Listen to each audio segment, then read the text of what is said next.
My name is Mark Robinson. I'm a native of Greensboro, born and raised in Greensboro. Number 9 of 10 children.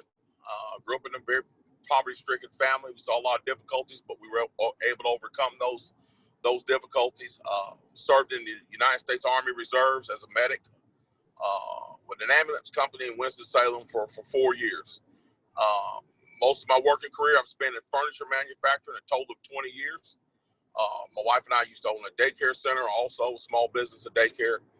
And, I think as most people may know, I kind of came to prominence on the political scene after the city council speech in front of the Greensboro City Council, where it went viral. That's when I, got involved heavily, personally involved heavily with politics, and what has actually led me now to run for lieutenant governor. And so that's basically who I am.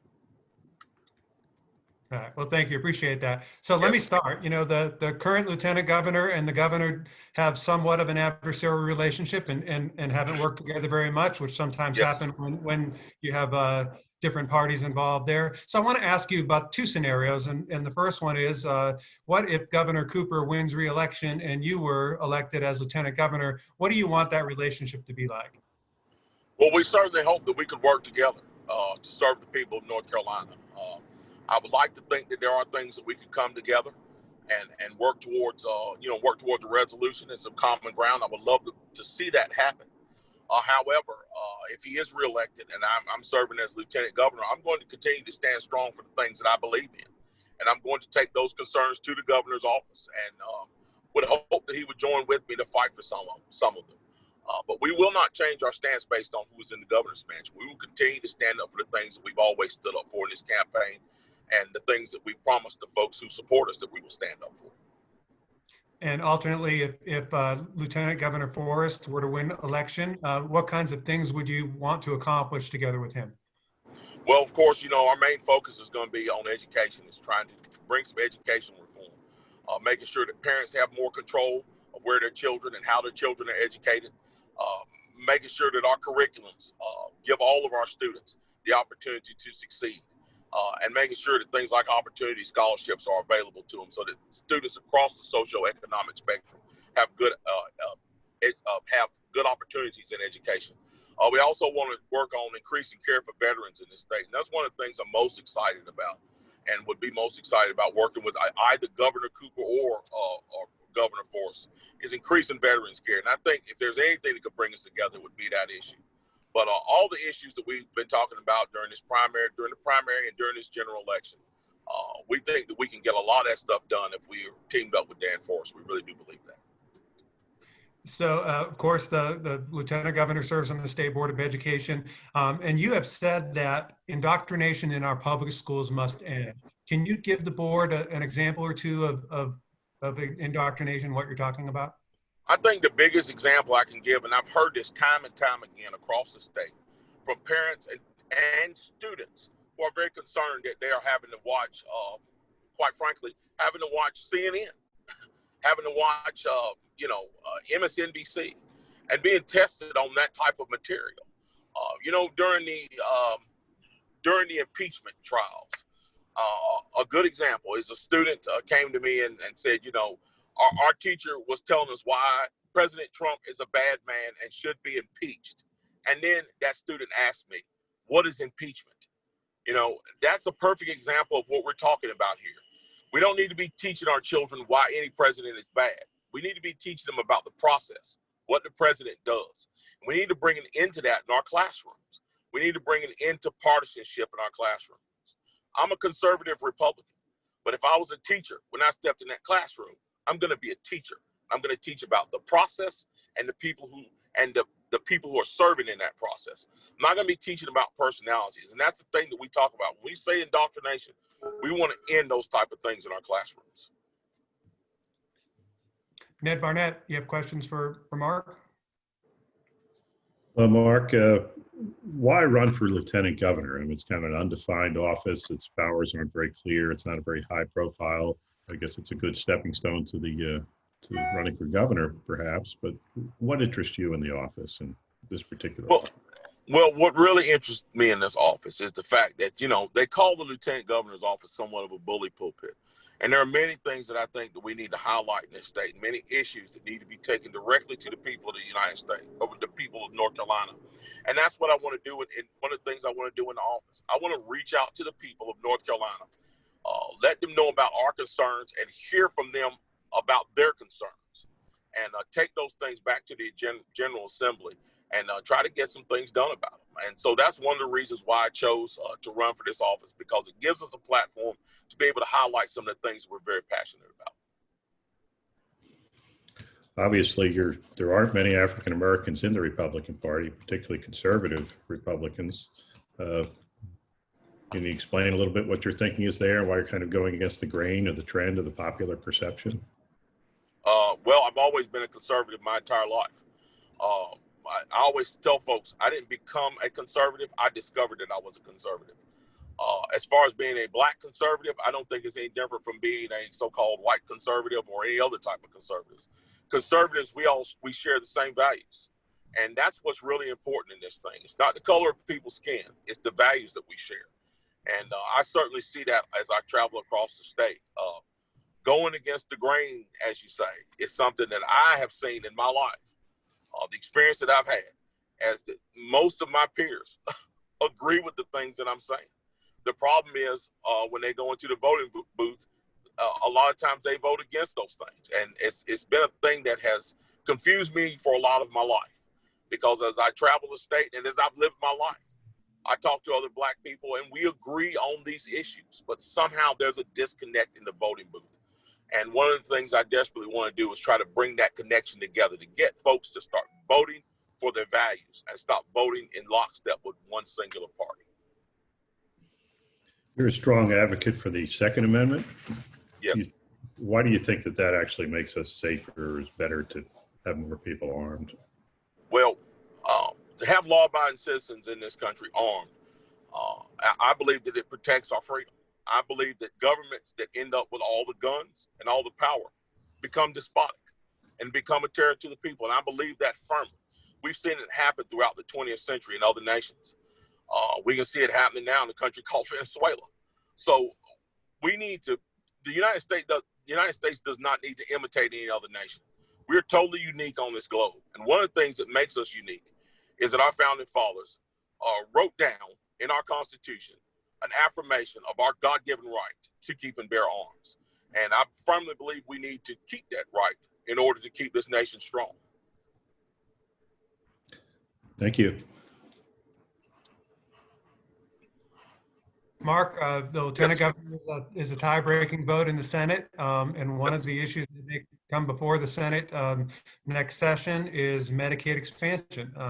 Democrats, of course, strongly about that, but Republicans also support, kind of different versions of Medicaid expansion. I kind of wanted to ask, where do you come down on? I do not support Medicaid expansion at all, and here's why. The Medicaid system was created to protect the most vulnerable citizens among us. And if we add an additional 650,000 people, 80% of whom will be able-bodied people, to the Medicaid rolls, it's going to continue to diminish our capacity to take care of that most vulnerable population. It's not a good idea. As I mentioned with our gun rights, North Carolina does not need to imitate failed policies of other states, and that includes Medicaid expansion. What we need to do is get down to some hard work and bring out some innovation when it comes to our medical care. And that will be the agendas that I'll be trying to push. I'll be trying to push some innovation when it comes to healthcare, some things that are going to bring us some real solutions and not this hollow promise of Medicaid expansion. Can you give me an example of what those innovations might be? Well, I'm a firm believer that we need to allow the private sector to handle these things. And of course, I believe that the government should play a role in that. But I think the government's role in that should be to encourage these.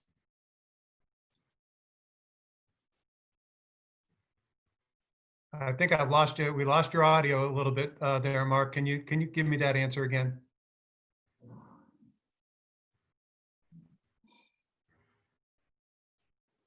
Can you hear me? Yeah, now I can. Let me make sure. Yeah, my mic is on. Can you hear me? Yeah, now we can. I'm sorry. We're traveling through Logan. We're I traveling hear you. through low-lying country, so it's kind of hard to hear. I might lose the signal. I hope we don't. Can you still hear me? We can hear you right now. Okay.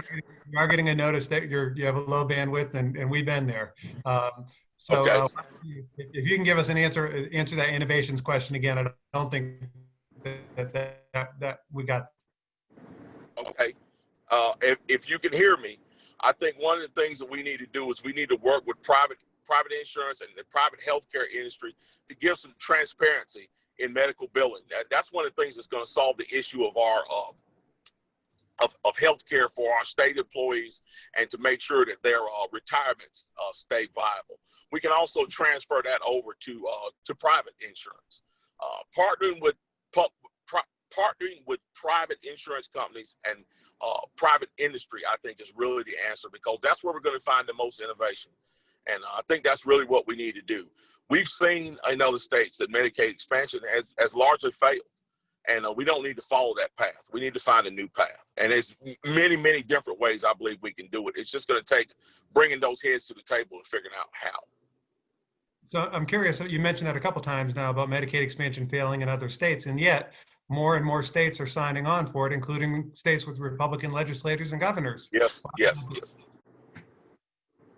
I'm sorry, you broke up. What did you say?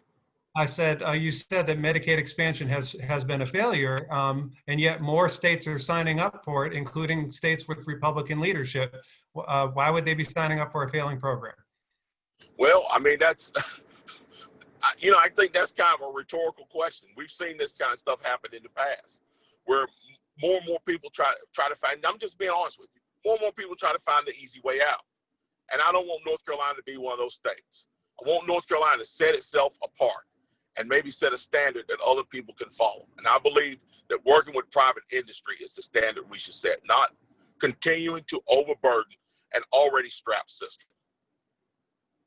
So a lot of North Carolinians marched this summer, along with people across the country, about racial injustice. And I want to ask your perspective on systemic racism. I'm going to go ahead and be honest with you, completely honest. I do not believe in that term, systemic racism. I think it is a term that is being used by those on the left to separate people racially for political purposes. As I said during both of our debates between me and my opponent, systemic racism, if it exists, did it create what we saw during the debate between me and Representative Hawley? Two black people standing on stage running for the second highest seat in North Carolina. Did systemic racism give us a black president for 2 terms? Systemic racism is a code word being used for political purposes, and I do not believe it. Throughout my life, I've been able to overcome many obstacles, but one of those obstacles I have not had to overcome is systemic racism. It is time that we stop talking about that and start talking about the things in this state and the things in this nation that bring us together as a people. And there's so many of those things and so many of those issues. And those are the things we need to talk about. You talk about systemic racism. People mention George Floyd. If systemic racism was truly the problem, the man who killed, the police officer who killed George Floyd would still have his job. The chief would have supported that police officer.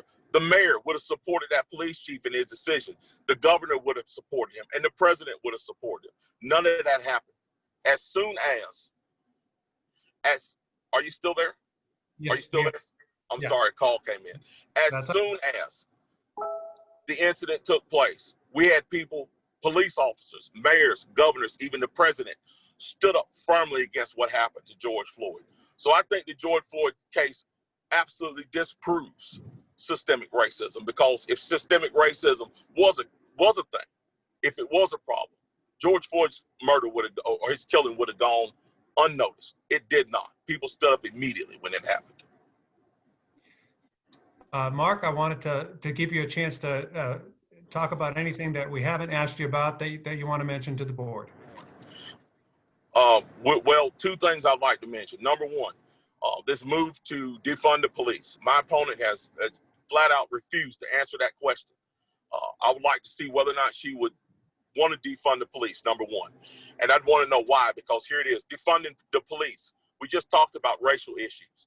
Defunding the police is going to hurt the most vulnerable among us. Again, The most vulnerable populations among us are going to be the ones that are going to get hammered if we defund the police. If we cut police funding, the resources will not be there to put police officers in these neighborhoods that will stop the gangs, stop the drugs, stop the crime that's already running rampant in many of these places. We need to partner with the police to defend the police, not push the police away and defund the police. That's number one.